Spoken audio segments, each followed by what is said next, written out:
Salut, je m'appelle Concetto Aloy, je suis un pasteur et un passionné de Jésus. À travers ce podcast, j'aimerais t'aider à mettre un point final à ton passé pour écrire un nouveau chapitre de ta vie. Alors mets-toi à l'aise et c'est parti pour ce nouvel épisode.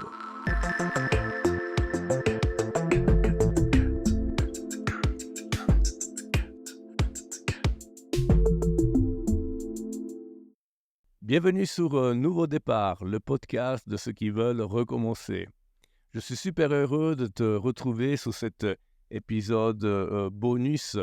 Pourquoi un épisode bonus? Parce que le Seigneur m'a mis à cœur de pouvoir te raconter des histoires de nouveau départ. C'est vrai que une fois par mois, je te raconte l'histoire d'un personnage biblique, mais je voudrais te montrer d'une manière concrète, c'est que le nouveau départ est possible aussi pour des personnes de notre époque.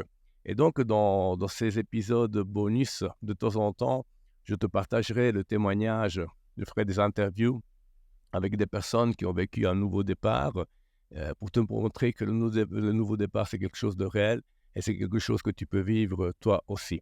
Alors, pour commencer, je me suis dit, pourquoi pas commencer avec mon histoire. En fait, le 1er septembre 2024, j'ai fêté mes premières 10 ans ici en Belgique. Comme je t'ai dit souvent, je viens d'Italie, c'est pour cela que j'ai ce petit accent. Je fais parfois des fautes de français, mais voilà, je viens d'Italie, ça fait 10 ans que le Seigneur me bénit, m'utilise ici en Belgique. Et donc ce soir, je voulais te raconter mon histoire. Et pour le faire, je serai interviewé. Bien sûr, je ne peux pas me auto-interviewer. Et c'est pour cela que ce soir est avec nous mon ami Luc Corbizier pour m'interviewer, me poser quelques questions. Bienvenue Luc. Bonsoir Concetto, merci en tout cas pour l'invitation. Et Bonsoir. c'est vraiment un honneur d'être là. Merci de m'avoir invité, merci d'avoir pensé à moi aussi. Ça Oui. fait peu de temps qu'on se connaît, mais on a l'impression de se connaître depuis très longtemps, hein. Grâce au train, n'est-ce pas? Ah oui, oui, oui, oui. Ben, il faut le dire. En fait, de temps en au moins une fois semaine, on se rencontre sous le train. Tous les deux, on travaille à Bruxelles, on enseigne la religion à l'école. Et donc, on a eu l'occasion de se connaître sous le quai en attendant le train pour Bruxelles. Alors c'est vraiment un honneur en tout cas d'être là, parce que je sais que ça va être un moment privilégié, intime et aussi surtout authentique, parce que je pense que c'est un peu ce qui nous rapproche l'un et l'autre. Et en tout cas, moi j'ai découvert à travers toi un homme qui semble épanoui en tant que mari, père, pasteur, enseignant, collègue, ami Oui. depuis peu. Et en tout cas, je résumerai tout ça en disant que j'ai rencontré un homme selon le cœur de Dieu. Et ce Waouh. soir, j'ai hâte d'en découvrir un peu plus. OK, on Et y la va pre- alors. Ah, mais écoute, c'est ce que j'ai constaté depuis le peu de temps que je connais. Et j'ai d'ailleurs envie d'en connaître plus à la fois sur l'homme, mais surtout sur selon le cœur de Dieu. Et comment tout ça est arrivé? Qu'est-ce qui s'est passé? Et ma première question, finalement, c'est mais est-ce que ton cœur a toujours été incliné vers Dieu? Ben non, non. Ça fait quoi? Ça fait maintenant, 13 ans, je pense que j'ai oui 13 ans que j'ai rencontré le Seigneur et tout est lié à la Belgique parce que, en fait, moi j'habitais à Milan, j'étais gendarme, comme souvent je dis dans mes podcasts et il y a eu une chorale, de Belgique qui est venue chanter, pendant un week-end d'évangélisation en Italie et dans cette chorale gospel, chantait ma sœur qui m'a invité à l'évangélisation et c'est là que j'ai connu Jésus comme mon sauveur. J'étais grandi dans une famille chrétienne, mais j'avais jamais fait une expérience et c'est là aussi que j'ai connu ma femme, Stéphanie. Donc ce soir-là, c'était jackpot. J'ai connu Jésus et j'ai connu aussi, ma femme, Stéphanie. Donc c'est là que tout a commencé et c'était une vraie conversion. Voilà, j'ai donné mon cœur au Seigneur et j'ai dit: «Seigneur, prends ma vie, fais ce que tu veux, propose-moi ce que tu veux, ton projet, je veux le suivre». Et c'est grâce à cela que jour après jour, je marche avec lui et j'essaye de donner le meilleur pour lui et d'être authentique. Voilà, j'ai aussi mes défauts, mais voilà, je suis toujours là, passionné pour lui. J'aime bien me présenter dans mon podcast. Je suis un passionné de Jésus. Mais j'entends bien tout ça, mais j'entends famille chrétienne, tu as grandi un peu dans l'église, mais comment finalement ça veut pas dire que quand on grandit, en tant qu'enfant de chrétien, automatiquement, toutes ces choses sont une évidence, une passion directement et on a une vie en règle, quasi automatiquement finalement? Non, non, non, Ah! malheureusement, non. Malheureusement, non. Et je voyais voilà, la foi comme un ensemble de règles à suivre, de restrictions. Je sais que, voilà, ça arrive de voir tout cela comme des règles, comme, des restrictions, mais donc mon objectif, c'était un jour, quand j'aurais après avoir terminé mes études, l'objectif, c'était de partir, de rentrer dans l'armée et commencer ma vie loin de ma maison. Je m'entendais super bien avec mes parents, mais il y avait vraiment cette envie de pouvoir découvrir un peu le monde, vivre un peu ma jeunesse et c'est cela qui m'a poussé à quitter la maison et me transférer. J'habitais dans le sud de l'Italie et j'ai été vivre dans le nord, de l'Italie. J'étais dans l'armée et donc j'ai commencé mon parcours, en fait, au début, je me suis éloigné de Dieu. Je me suis éloigné de Dieu, mais Dieu me connaissait depuis ma naissance, même avant et donc il y avait tout un projet. Il y avait tout un projet pour moi. Et donc il a mis les moyens en œuvre. Tu as parlé d'église, tu as parlé de chorale, tu as parlé d'une sœur, tu as parlé d'une femme aussi et donc est-ce que c'est ces éléments-là qui ont fait le changement ou est-ce qu'il y a eu une intervention spéciale qui s'est passée? Ben le jour que cette chorale, a débarqué de Belgique, donc j'ai été à cette soirée d'évangélisation. Déjà voilà, la musique, c'était, heu, il y avait quelque chose de particulier ce soir-là. Je sentais vraiment mon cœur s'ouvrir, mais surtout, à un moment donné, quand le pasteur a pris la parole, il a prêché un message, qui était intitulé «Ne renvoie pas à demain» et en fait, ce demain avait été toujours le fil conducteur de ma vie. Je me disais: un jour, je vais accepter Jésus». Je savais que c'était la meilleure des choses, suivre Dieu, accepter Jésus, mais je disais: «Demain, demain, demain» et ce soir-là, heu, j'ai ressenti vraiment que le pasteur, il prêchait ma vie et il disait: «Maintenant, arrête de renvoyer à demain, que ton demain devienne ton présent» et c'est à partir de là que donc il y a eu ce shift, il y a eu ce nouveau départ. Il faut dire que je j'ai jamais eu une vie, voilà, j'étais pas toxique, j'étais pas un gars à problème, j'étais un gendarme, un policier en Italie, donc très régulier. Mais il y avait des aspects de ma vie, il y avait des trous noirs, dans mon cœur, comme, dans la vie de tout le monde, sans Dieu, sans Jésus et c'est là que, il y a eu ce nouveau départ, vraiment un changement de vie qui m'a amené à plein de choses, plein de choses. Et donc ce nouveau départ est en effet pas réservé uniquement aux personnages de la Bible, aux disciples, aux apôtres Non, du non, Nouveau non, non. Testament, de tout ce qu'on on peut lire dans les Écritures, mais on voit qu'aujourd'hui encore, quelqu'un qui ouvre son cœur, j'aime bien le terme utilisé, le cœur qui s'est ouvert à l'appel du Seigneur, qui s'ouvre au message de l'Évangile, qui laisse la foi grandir par rapport à ça et qui se laisse impacter par le Seigneur, finalement peut avoir un nouveau départ encore Oui, oui, oui, aujourd'hui. oui, oui, oui, c'est un nouveau départ vraiment voilà, je ma vie d'aujourd'hui, je la changerai pas avec la vie d'avant. Hem, voilà, j'ai vécu de belles années en Italie, dans la police, dans la gendarmerie, mais rien à voir avec ce que je vis aujourd'hui. Aujourd'hui, une vie épanouie, une vie où je peux être, moi-même.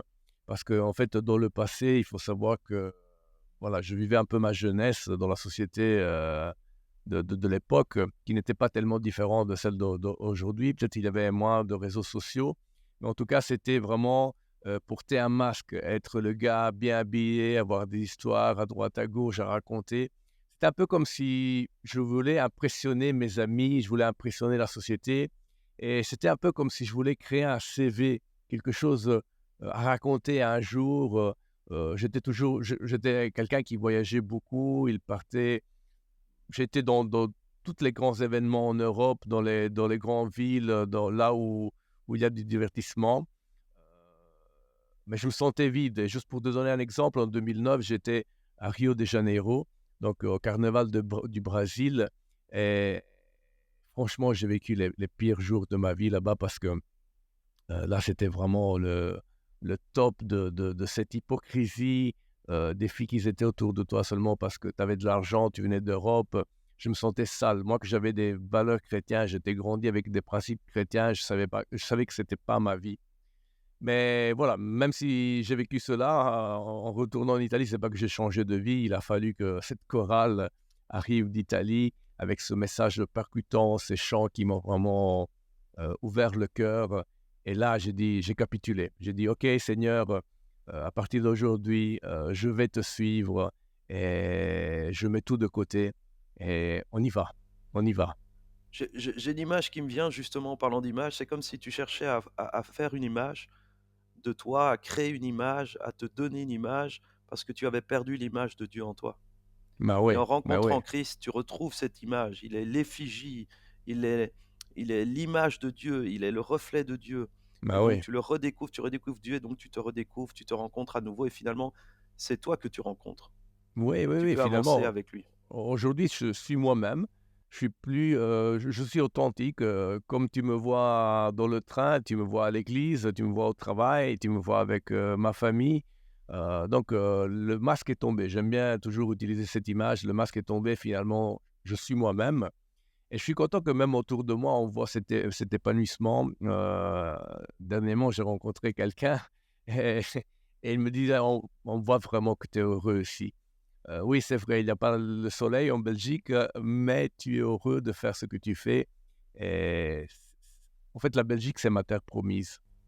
Alors C'est ma terre justement, c'est une promise. magnifique transition parce que j'allais dire, voilà, conversion, magnifique, le Seigneur intervient, il est encore là aujourd'hui, il est fidèle, il ne change pas. Et tout d'un coup, alors, est-ce que par la suite, comme tu viens de dire, la Belgique fut une évidence, comme une lumière qui poindrait là-bas, Non, non, et a tu te dis, absolument voilà pas. ma terre promise, c'est là où je veux Non, être, non, non, non, parce que le absolument pas. soleil d'Italie me fatigue, j'ai besoin du gris des Belges. Non, non, non, non, Non? absolument pas. Désolé pour toi et pour les Belges, j'aime la Belgique maintenant. En fait, il faut savoir que je suis né en Belgique, mais à l'âge de 6 ans, 5 ans et demi, 6 ans. Mes parents italiens, qui étaient ici pour travailler, ils ont vraiment fui la Belgique pour retourner en Italie et on m'a toujours transmis, l'image d'un pays gris, un pays difficile. C'était l'époque, où pour appeler en Italie, mes parents devaient aller dehors, ils n'avaient pas de téléphone à la maison, il n'y avait pas Ryanair, il n'y avait pas WhatsApp pour appeler, Facebook pour voir, la famille, les photos, les amis. Heu, donc je suis grandi avec ce souvenir de la Belgique qui m'a été transmis et donc quand j'ai rencontré, hem, ma Stéphanie, celle qui est après devenue ma femme, heu, on a commencé à se connaître un peu et j'ai dit: «Écoute, sache que moi je viendrai jamais en Belgique. Je suis gendarme, policier en Italie et ma vie elle est ici. J'ai acheté une maison, donc j'ai ma place, si on veut commencer à se connaître, sache que c'est Italie ou rien d'autre». Mais heureusement, Stéphanie ne m'a pas répondu tout de suite et m'a pas dit: «OK, reste, là-bas» et moi je reste ici parce qu'elle est ici aussi, elle travaillait. Elle était sage-femme depuis 1 an, et il y avait en elle, quelque chose, c'est comme le Seigneur lui disait: «Voilà, laisse passer le temps». Je Il l'a rassurée comme quoi c'était lui qui allait décider un jour, et c'est Et ce quoi, qui s'est alors tu as passé. flashé, tu as voulu rejoindre ta dulcinée, c'est ça qui t'a poussé? Non, non, Dieu non, tu non, l'as non, non. utilisé comme un Non, non, piège? non, non, non. Non? Ah, J'étais toujours dans cette attitude de: «Tu viens en Italie et c'est tout». Mais un jour, Dieu m'a parlé à travers un collègue. heu, il est rentré dans mon bureau, là, dans la gendarmerie et il m'a dit: «Mais pourquoi tu vas toujours en Belgique?» Et j'ai dit: «Parce que ma fiancée elle habite là-bas». Et alors, il m'a dit: «Mais qu'est-ce que tu attends? Quitte tout et va-t'en là-bas». Et c'est comme si Dieu, à travers cette personne, m'a parlé. Je me suis remis en question et j'ai compris que c'était lui qui devait choisir et pas moi. Alors très timidement, j'ai dit à Stéphanie: «Tu sais, Dieu m'a parlé». J'ai dit: «Je crois qu'on doit prier et je c'est pas moi que je dois décider qui doit quitter. C'est lui qui doit décider si c'est toi à devoir venir en Italie ou moi là en Belgique». Et donc, on a commencé à prier et en même temps, en parallèle, a grandi en moi l'idée de vouloir me former dans une, école biblique, dans une faculté de théologie. Alors je commençais à regarder un peu en Italie, mais ça collait pas avec mon travail. Moi, j'habitais à Milan, la faculté était à Rome, ça collait pas. Ça collait pas et un jour, j'ai dit: «Écoute Stéphanie, je sens que quand même on doit avancer, on doit mettre une date de mariage». On s'était fiancés. Je lui ai dit: «Mettons une date de mariage». De toute façon, on avait le Seigneur, il nous disait: «Je vais vous répondre, je vais vous répondre, je vais vous dire un jour qui va quitter». Donc, on a fixé la date du mariage et 7 mois avant le mariage, on n'avait pas encore de destination. On ne savait pas qui devait quitter. Je me rappelle la pression qu'il y avait autour de moi. Tout le monde me disait, la famille, les amis, les personnes à l'église, sur le travail, mais qui va quitter? Vous allez vivre où? Et c'était difficile de dire, Dieu nous dira. Bon, avec les chrétiens, ça passait et encore, mais avec les gens de l'extérieur, c'était difficile de parler de cette manière-là. Mais qu'est-ce qui s'est passé? Le 30 décembre donc 2013, donc 7 mois avant le mariage, on se retrouve dans un culte, à Bruxelles et à la fin du culte, le pasteur, nous invite à la maison. Donc le pasteur Daniel Costenza, il nous invite à la maison et c'est là qu'il me parle d'école biblique, une école que je ne connaissais pas, une école où il travaillait et c'était comme si une lumière s'est allumée dans le brouillard. Bam! École biblique, tu dois partir Bruxelles. Alors, quand on a terminé de parler, en rentrant à la maison, j'en ai parlé avec Stéphanie. Elle, tout de suite, quand j'ai dit: «Tu sais, je crois que Dieu nous appelle à l'école biblique ici en Belgique», elle m'a dit: «Je le sais, ça fait quelques mois que Dieu m'en parle, mais j'attendais justement qu'il te le dise à toi aussi, parce que je voulais pas Waouh, te influencer». magnifique. Elle Dieu m'a dit parle que encore aujourd'hui. ben oui, il a Alléluia. parlé d'abord et c'est pour cela que j'aime bien aussi dire parfois aux personnes qui sont fiancées, surtout mariées, les personnes mariées, je dis: «Quand Dieu veut te appelé à faire quelque chose, un pas important qui concerne, je sais pas, la géographie, les finances, l'engagement de la famille. Il a tout l'intérêt de le dire à tous les 2 parce que ce serait été impossible qu'elle soit au courant et moi non. Il y aurait une déchirure. Par contre là, les on s'est dit: «Oui, c'est ça», on a compris tous les 2. Et donc, j'ai dit: «Écoute, on va lancer la procédure. Si on me donne une pause carrière et on nous donne aussi un appartement sur le campus», parce qu'on pouvait louer, ce que le pasteur Costanza m'avait dit, «On y va, on part» et c'est ce qui s'est passé. Tant d'un Waouh, mois, on a eu les réponses, toutes les réponses et finalement, on s'est mariés et notre première maison, c'était la faculté de théologie. incroyable. Le Donc tu as quitté un beau poste de gendarmerie en Italie pour venir ici te former sans oui, travail alors? Il n'y avait pas de oui. travail, donc par Alors la alors, foi. Dieu était pédagogique. J'aurais pas pu quitter, la gendarmerie tout de suite. Donc, au début, je suis venu en pause carrière, une pause carrière d'1 an et ensuite j'ai trouvé la manière d'avoir une pause carrière, illimitée parce que ma femme travaillait ici, avait un contrat, donc il y avait des lois des années 80. Imagine-toi comme Dieu fait les choses, qui me permettaient de rallonger et de terminer les études. Mais après les 3 ans, c'était clair que j'avais déjà commencé à servir ici dans les églises locales, j'avais appris la langue. C'était clair qu'il fallait rester ici, c'était ici ma terre promise et donc 3 ans après l'école, j'ai fait les 3 ans d'école et ensuite j'ai été démissionné de mon poste. Waouh! Vraiment pas Eh ben, c'est incroyable d'entendre ça ici et donc on voit ici la fidélité de Dieu de manière exceptionnelle sur comment il a dirigé, comment il fait toutes choses parfaites en son temps, comment tu as pu quitter finalement l'Italie, mais aussi la famille, c'était tout ça, c'était un déracinement et quand tu arrives ici, une école biblique, mais l'école biblique, je sais qu'on ne peut pas y rester le week-end, alors quoi, tu as pu trouver enfin une maison directement par la non, suite? Tu as non, pu ah loger non, chez des gens? Comment ça s'est non, non, passé ici? alors, on pouvait rester le week-end, on avait notre appartement, donc on pouvait rester toute la semaine, sans problème.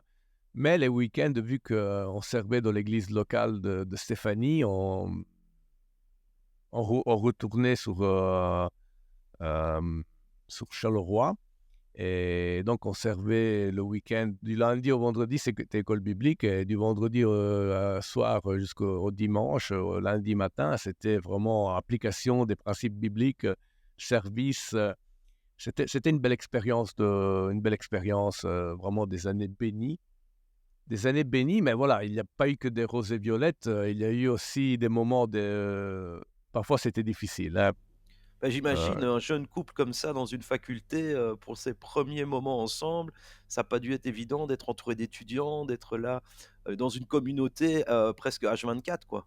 oui, oui, oui, oui, c'est Et clair puis chez que les parents le week-end, oui, à pour des jeunes l'église, tout le temps avec des gens. oui, oui, c'est clair que pour des jeunes mariés, c'était pas non plus le rêve, parce que jeune marié, tu t'y attends à acheter une maison, à commencer à enfin, arranger ta maison, faire des petits travaux, acheter des meubles. Mais non, nous là, tout cela, on l'a fait 10 ans après.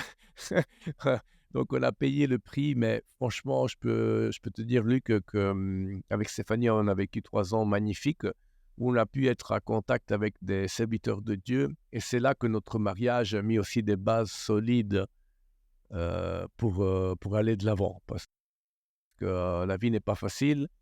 Parfois, il y a des situations, le ministère n'est pas facile, mais là, en ayant cette expérience de serviteur de Dieu, on a vraiment mis des bases solides. Oui, c'est vrai, on n'avait pas de maison, on n'avait pas encore les meubles, mais on a bâti sur le roc. Amen, On a bâti amen, notre amen, société sur amen. le roc. Ça, c'est l'important. Ça, c'est Mais l'important. donc, on voit la fidélité de Dieu parmi les épreuves, les combats aussi, le quotidien qui est pas toujours évident, les épreuves qui consolident tout ça, qui nous rendent plus forts. Mais je crois qu'il y a une plus grande bataille dont on n'a pas encore parlé, parce que tu arrives dans une école biblique, un institut premièrement anglophone qui vient des États-Unis, d'Amérique, qui s'est implanté en Flandre, du côté flamand, dans la Belgique, et il y a une partie francophone, heureusement. Donc j'imagine que tu as pu en profiter parce que tu maîtrisais déjà le français comme aujourd'hui. Non, non, non, c'est tout le contraire, donc bon, avant de partir, j'avais acheté un petit bouquin de grammaire française, mais voilà, qu'est-ce que tu peux apprendre à distance? Heu, donc j'ai commencé un peu à chipoter avec la grammaire, à essayer d'écouter des prédications, de la louange. Là, je te fais rigoler. Une fois, j'écoutais un chant de Dan Luthen, tout le monde le connaît, et dans le chant, il y a une partie où il dit: «Viens inonder mon cœur, viens inonder mon âme».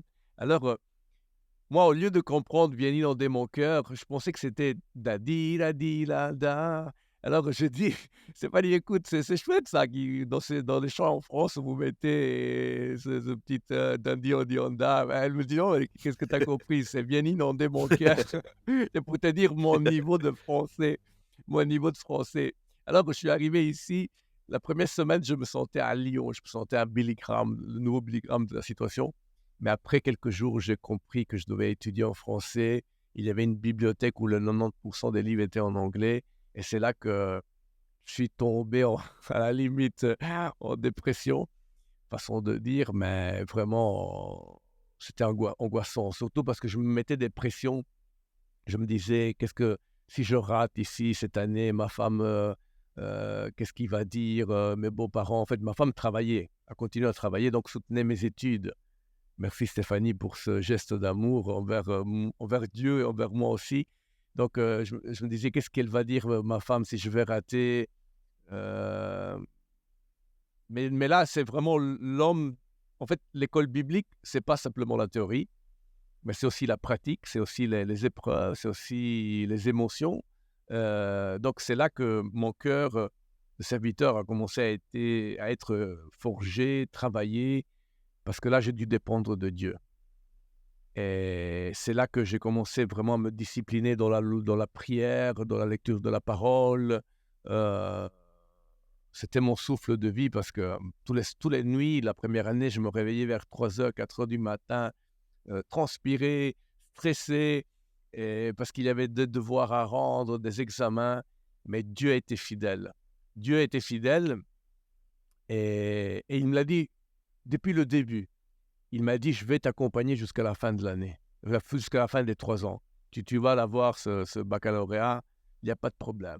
Mais cela, ça ne veut pas dire qu'il a pas permis que les épreuves, les tensions viennent pour façonner mon cœur. Amen. Donc tu arrives Il l'a comme un permis. Billy Graham, donc je traduis pour certains, comme un évangéliste qui va évangéliser la Belgique, et là où tu as été appelé, là où tu es la terre promise.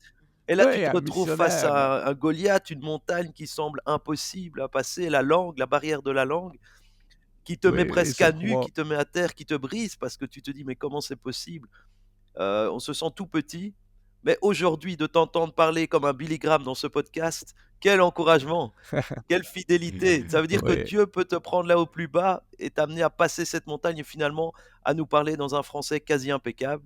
et on se réjouit Bah, déjà de tout ce que ces podcasts vont faire. N'hésitez pas, si ça vous a béni, si ça vous bénit, à le partager parce que vous entendez ce amen. témoignage incroyable.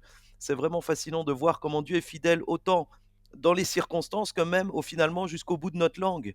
Parce qu'il a travaillé la langue pour que tu Ouais, puisses parler aujourd'hui à des personnes qui sont francophones. Mais nous retrouvons aussi le podcast en italien, s'il y en a qui veulent le suivre aussi, hein. On ouais, n'oublie pas de le ouais, dire. ouais, Mais on va ouais. continuer Mais d'avancer, juste, non? À moins que tu voulais attends, ajouter? attends, Luc, Oui, pardonne-moi si vas-y, vas-y, vas-y, je t'interromps dans ton c'est élan. ton podcast, vas-y. Justement, ah oui, oui, oui, non, non, c'est on le fait pour le Amen. Seigneur, on le fait pour Jésus. Mais vraiment aujourd'hui, ce qui me pousse j'ai jamais raconté mon histoire publiquement.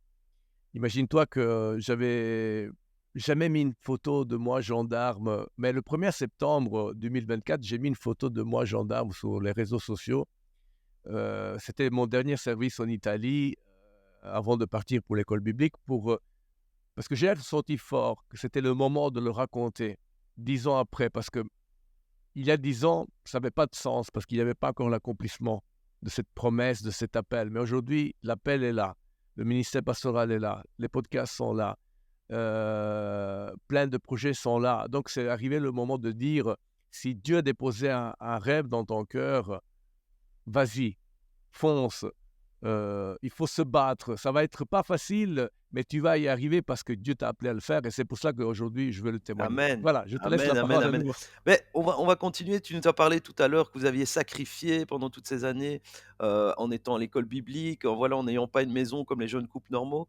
Mais est-ce que finalement, au bout d'un certain temps, même je crois qu'à un moment, il y a même eu tu as voulu chercher du travail, on t'a dit que tu en trouverais jamais.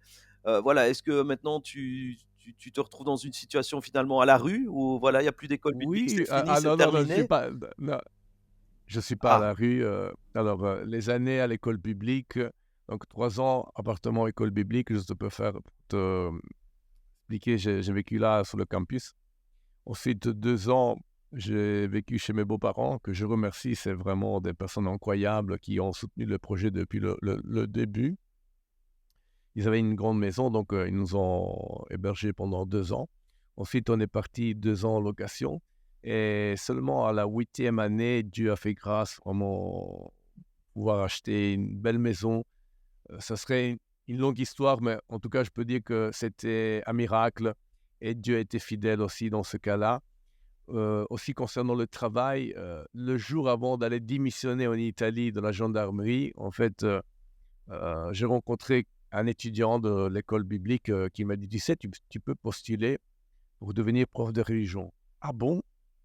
Et pourtant Dieu me l'avait dit depuis 3 ans, il me disait: «T'inquiète, je vais te donner un travail, je vais te donner un travail». Il m'avait toujours rassuré et le jour avant d'aller démissionner de la gendarmerie, bam, le travail tombe, prof de religion. Je postule, quelqu'un me dit: «Écoute, tu arriveras pas». Je me rappelle, la personne, l'interlocuteur qui gérait les dossiers, il m'avait dit: «Monsieur, écoutez, à la limite, on peut vous donner 4, 5 heures, mais ne pensez jamais à un temps plein». Mais dans mon cœur, il y avait cette certitude que Dieu aurait pourvu. Et aujourd'hui, donc j'ai commencé avec 16 heures sur 24 et aujourd'hui, j'ai un temps plein, donc 24 sur 24 depuis déjà 2 ans. Et au total, ça fait 6 ans que je travaille dans l'enseignement. Comme quoi Dieu est fidèle et va même au-delà, même au-delà de nos attentes. Aujourd'hui, j'ai du temps pour, ma famille, pour le Seigneur, pour l'Église. Je travaille, je suis un homme épanoui et donc waouh. Dieu est Merci fidèle, Seigneur, était waouh. fidèle en tout. Incroyable et écoute, on voit encore la fidélité de nouveau un témoignage. J'ai l'impression que c'est témoignage sur témoignage dans ta vie où Dieu a vraiment t'a pris là où tu étais, t'a même convaincu là où tu semblais refuser et là tu viens d'évoquer on a parlé de maison, mais tu viens d'évoquer famille.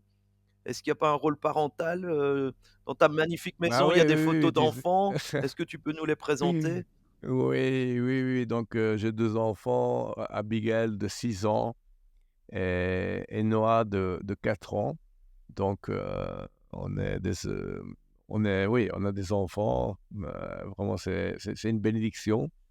Je veux aussi citer ma femme Stéphanie qui, dans cette histoire, elle est très discrète, mais elle mérite d'être, d'être mise en avant parce que, vraiment elle a cru dans le projet Et comme j'ai dit déjà, donc pendant les 3 ans, elle a travaillé, elle a soutenu le projet et donc oui, je suis épanoui, je suis heureux. Mais c'est intéressant en soi parce que, quand tu parles d'elle et que tu l'évoques qu'elle est très discrète, c'est quand même elle qui a porté ses enfants, hein, qui voilà, qui t'a porté dans le projet quand tu étais en formation de différentes manières.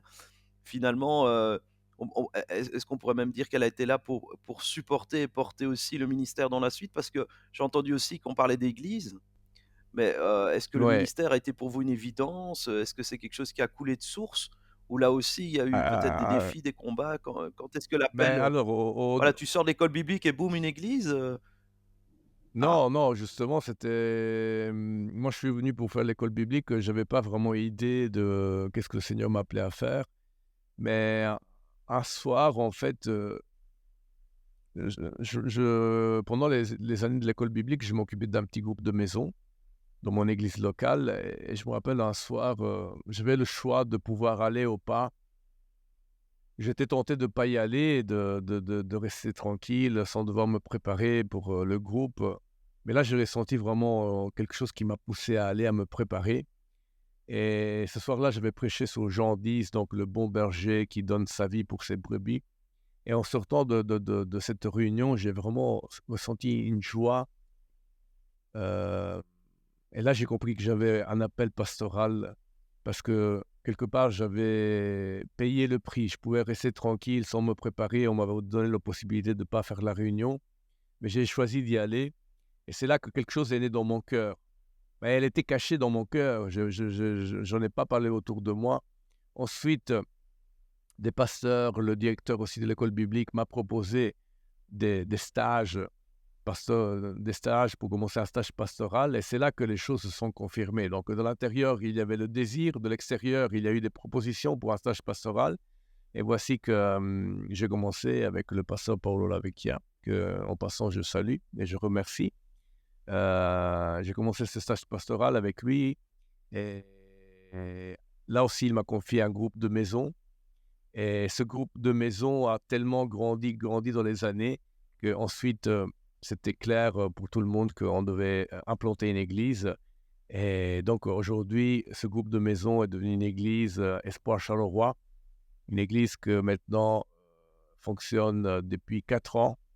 On est dans notre 4e année de ministère à l'église. Une église qui est née dans une maison. Imagine-toi, c'était tellement rempli, les maisons étaient tellement remplies pendant les réunions qu'il fallait prendre, des tabourets. Les gens devaient ramener le tabouret de la maison. Il n'y avait pas beaucoup d'espace et donc là, c'était l'évidence, il fallait le faire, et et avec le soutien de l'église, de Paolo, et d'autres collaborateurs. Je l'ai pas fait tout seul.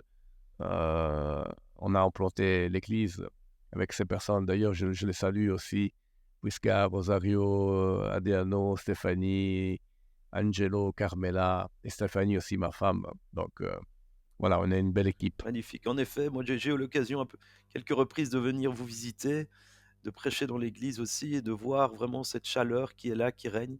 En fait, cet enthousiasme que tu as spontanément, que les gens peuvent, je crois même se entendre sans te voir, on le retrouve vraiment dans la communauté, on le retrouve dans l'équipe, qui est vraiment une équipe formidable autour de toi. Dieu a vraiment été fidèle là aussi pour t'entourer, pour voilà, et t'aider à pouvoir mettre tout ça en place. Ça fait 3 ans, je pense maintenant, hein, que l'église est Oui, trois oui, ans. 3 ans, on est rentré dans notre 4e, année de ministère. Alors, j'entends maintenant pasteur. Je sais aussi qu'à tes heures et il y a un projet d'écriture qui est là derrière, latent, qui est en train de se préparer. Papa, mari, professeur, podcasteur, je sais pas comment on dit. Un homme très bien occupé, comme tu as dit, Podcasteur, épanoui. oui. Mais comment réussis-tu à trouver un équilibre dans tout ça? Ben quelqu'un m'a dit que il faut un équilibre, des équilibres, donc parfois tu planches, plus, d'un côté comme, parfois tu vas plus d'un autre côté, donc on essaie de garder un équilibre en tout ça. Heu, voilà, bien sûr, la famille, c'est ma première église, ma relation avec le Seigneur, en première, ma relation avec ma femme, mes enfants, le ministère, on essaie d'être un peu équilibré. de dire oui à l'appel de Dieu, de dire non à des choses que je pourrais faire, mais qui ne rentrent pas dans l'appel de Dieu.